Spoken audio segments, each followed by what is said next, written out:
তো আছেন যাদেরকে কোনো একটা নির্দিষ্ট গণ্ডিতে ফেলা খুব কঠিন। আবুল আলা মাওদুদী ঠিক তেমনই একজন। তাকে কি একজন ধর্মীয় সংস্কারক বলা হবে, নাকি একজন রাজনৈতিক মতাদর্শী? সত্যিটা হয়তো এর থেকেও অনেক বেশি জটিল। আমাদের এই গবেষণা ভিত্তিক আলোচনায় আমরা দক্ষিণ এশিয়ার অন্যতম প্রভাবশালী এই চিন্তাবিদের জীবন আর দর্শন নিয়ে কথা বলবো। তাকে নিয়ে মূল প্রশ্নটা ঠিক কি? তিনি কি ইসলামকে একটা রাজনৈতিক ধর্মে পরিণত করেছিলেন, নাকি ইসলামের চিরকালীন শিক্ষাকেই শুধু আধুনিক যুগের ভাষায় নতুন করে সাজিয়েছিলেন? দেখুন, এই আলোচনায় আমরা কোনো পক্ষ নেব না, বরং ইতিহাস আর বিভিন্ন গবেষণার আলোকে এই জটিল প্রশ্নটার উত্তর খোঁজার চেষ্টা করব। যে কোনো চিন্তাবিদকে বুঝতে হলে সবার আগে তার সময়টাকে বোঝা খুব জরুরি। আবুল আলা মাওদুদী ছিলেন এমনই এক ঐতিহাসিক পরিবর্তনের সাক্ষী, এবং বলা যায় তার সময়েরই সন্তান। ভাবুন তো একবার, ১৯০৩ সালে ব্রিটিশ ভারতে জন্ম নেওয়া মাওদুদী এমন একটা পৃথিবীতে চোখ খুলেছিলেন যা খুব দ্রুত বদলে যাচ্ছিল। একদিকে ইউরোপীয় উপনিবেশবাদ পুরো মুসলিম বিশ্বে থাবা বসাচ্ছে, আর অন্যদিকে বহু শতাব্দীর পুরনো ওসমানীয় খিলাফত ভেঙে পড়ছে। এই বিরাট শূন্যতার মধ্যে জন্ম নিচ্ছে জাতীয়তাবাদ আর আধুনিক রাষ্ট্রের ধারণা, যা মুসলিম সমাজে পরিচয়ের এক গভীর সংকট তৈরি করেছিল। আর এই সংকটের ঠিক কেন্দ্রবিন্দুতে ছিল একটা প্রশ্ন: ইসলাম কি শুধুই ব্যক্তিগত বিশ্বাসের ব্যাপার, নাকি এটা সমাজ, রাষ্ট্র আর আইন পরিচালনার জন্য একটা পূর্ণাঙ্গ জীবনবিধান? প্রাতিষ্ঠানিক শিক্ষা হয়তো খুব বেশি ছিল না, কিন্তু একজন স্বশিক্ষিত চিন্তাবিদ আর সাংবাদিক হিসেবে মাওদুদী তার জীবনের ব্রত হিসেবে এই প্রশ্নটারই উত্তর খোঁজা শুরু করেন। আর এই অনুসন্ধান থেকেই মাওদুদী তার সবচেয়ে বিখ্যাত এবং মৌলিক ধারণাটা সবার সামনে নিয়ে আসেন। তিনি বললেন, ইসলাম শুধু কিছু ধর্মীয় আচার অনুষ্ঠানের সমষ্টি নয়, বরং এটি একটি পূর্ণাঙ্গ জীবন ব্যবস্থা।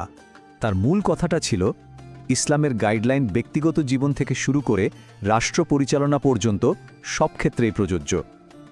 এই যুগান্তকারী যুক্তিটাকে প্রতিষ্ঠা করার জন্য তিনি কোরআনের 4টি মৌলিক পরিভাষার এক নতুন ব্যাখ্যা দেন, যা তাকে তার সময়ের অন্য চিন্তাবিদদের থেকে একেবারে আলাদা করে দেয়। প্রথম শব্দটা হলো ইলাহ। এর প্রচলিত অর্থ আমরা জানি উপাস্য বা ঈশ্বর, যার ইবাদত করা হয়। কিন্তু মাওদুদী বললেন, এর অর্থ আরও ব্যাপক।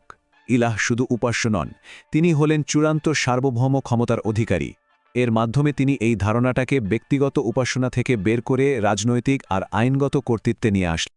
এরপর আসে রব শব্দটি। এর সাধারণ অর্থ প্রভু বা পালনকর্তা।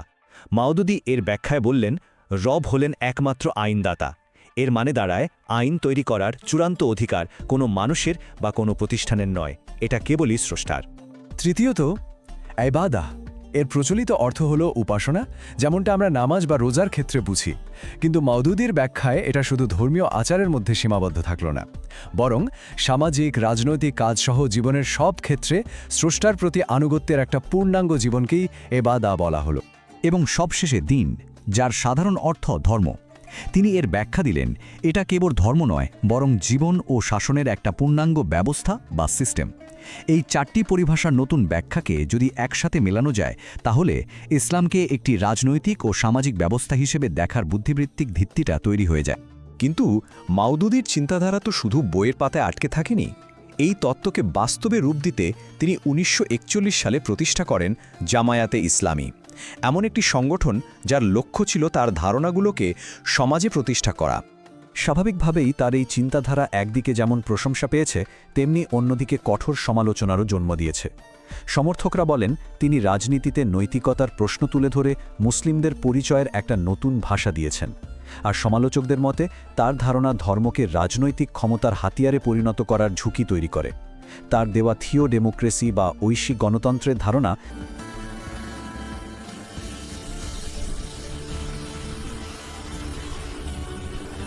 তবে সব বিতর্ক সত্ত্বেও একটা কথা সত্যি, মাওদুদীর চিন্তার প্রভাব ছিল সুদূর প্রসারী। দক্ষিণ এশিয়া থেকে মধ্যপ্রাচ্য, এমনকি পশ্চিমা বিশ্বের একাডেমিক জগতেও তার প্রভাব বেশ স্পষ্ট। ৩০টিরও বেশি ভাষায় তার বই অনুদিত হয়েছে, যা তার চিন্তার বৈশ্বিক বিস্তৃতির প্রমাণ দেয়। বিশেষজ্ঞরা তাকে কিভাবে দেখেন? যেমন ম্যাকগিল বিশ্ববিদ্যালয়ের অধ্যাপক চার্লস জে অ্যাডামসের মতে, মাওদুদী কেবল একজন ধর্মীয় চিন্তাবিদ ছিলেন না, তিনি ছিলেন একজন আধুনিক মতাদর্শদর্শী, যিনি ইসলামকে রাষ্ট্রের ভাষায় নতুন করে সুশৃঙ্খলভাবে সাজাতে চেয়েছিলেন। আরেকজন বিখ্যাত গবেষক সৈয়দ ওয়ালি রেজা নাসের, তিনি বলছেন যে মাওদুদী ইসলামকে পুঁজিবাদ বা সমাজতন্ত্রের মতো বিংশ শতাব্দীর অন্যান্য বড় বড় মতাদর্শের সমকক্ষ একটি স্বয়ংসম্পূর্ণ ব্যবস্থা হিসেবে উপস্থাপন করেছেন। তার চিন্তার গভীরতা বুঝতে হলে তার লেখা বইগুলোর দিকে তাকাতেই হবে। এর মধ্যে তাফহিমুল কুরআন, ইসলামিক ল অ্যান্ড কনস্টিটিউশন এবং 4 বেসিক কুরআন টার্মস বিশেষভাবে উল্লেখযোগ্য।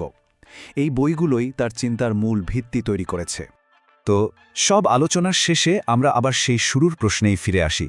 মওদুদির কাজ কি ইসলামের এক যুগোপযোগী ব্যাখ্যা ছিল, নাকি ঐতিহ্য থেকে বিচ্ছিন্ন এক নতুন রাজনৈতিক কাঠামো তৈরি করা? উত্তরটা আসলেই সহজ নয়। তিনি ইসলামকে নতুন করে তৈরি করেননি, বরং আধুনিক রাষ্ট্রের ভাষায় এর রাজনৈতিক সম্ভাবনাকে তুলে ধরেছেন। তার সেই ব্যাখ্যা আজও কারো জন্য অনুপ্রেরণা, কারো জন্য বিতর্ক, আর ইতিহাসের জন্য এক গভীর পর্যালোচনার বিষয়। চূড়ান্ত সিদ্ধান্তটা পাঠকেরাই নেবে।